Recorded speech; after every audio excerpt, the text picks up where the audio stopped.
Merci Madame le Président, Monsieur le Ministre, mes chers collègues. Ce matin, Monsieur le Ministre, je veux évoquer la question de la grande précarité dans laquelle se trouvent les établissements médico-sociaux de la Haute-Savoie.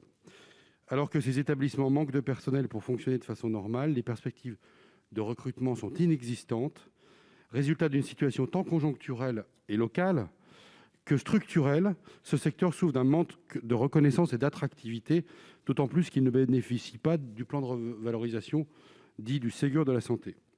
Ainsi, des décisions drastiques et inhumaines ont dû être prises contre la fermeture d'accueil temporaire et une prise en charge plus courte des occupants.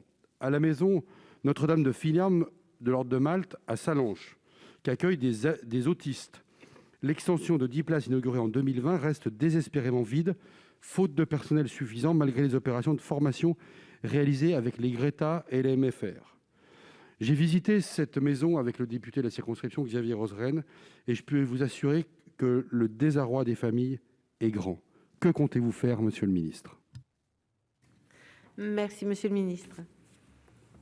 Merci Madame la Présidente. Monsieur le sénateur Hervé, les établissements médico-sociaux de Haute-Savoie connaissent effectivement actuellement des difficultés marquées de recrutement. Vous l'avez exposé, c'est une problématique qui s'inscrit dans un contexte plus global, vous le savez, de pénurie de candidats pour certains métiers de l'autonomie, laquelle s'explique en partie par la situation géographique de la Haute-Savoie à proximité de la Suisse et donc avec cette attractivité salariale qui séduit de nombreux professionnels du secteur. Il est par ailleurs connu que les prix élevés en matière de logement en Haute-Savoie, je crois pouvoir le dire, pénalise également les installations. La nouvelle vague épidémique accentue encore ces tensions, les besoins de remplacement sont nombreux et viennent donc accentuer la charge de travail de professionnels qui sont déjà éprouvés.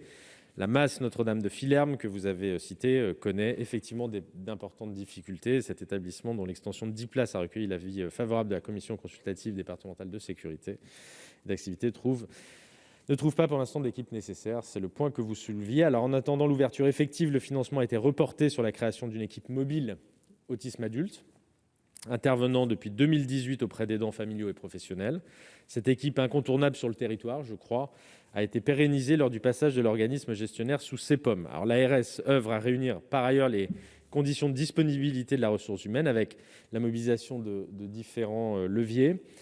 Mutualisation des ressources avec les ESMS, centres hospitaliers, la HAD et les services à domicile, possibilité de passer des contrats de vacation de gré à gré avec des professionnels de santé libéraux pour pouvoir les faire participer au système. Et puis à moyen terme, il s'agira d'améliorer l'attractivité des métiers.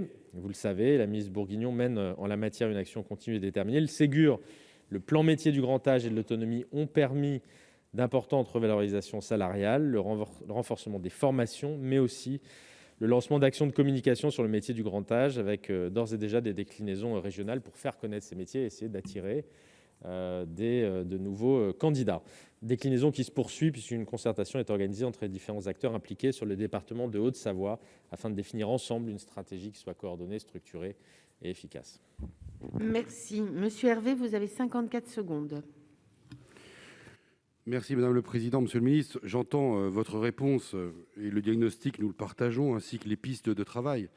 Le problème, c'est que quand vous êtes confronté à une maman seule de 80 ans qui reprend à la maison son fils autiste de 50 ans, qui était habitué à vivre dans cette maison Notre-Dame de Filerme où il avait son cadre de vie habituel, ses habitudes, et que cette personne revient à la maison et qu'elle est prise en charge par cette maman qui n'a plus les capacités d'énergie, malgré sa générosité, malgré son instinct maternel qui est indéniable.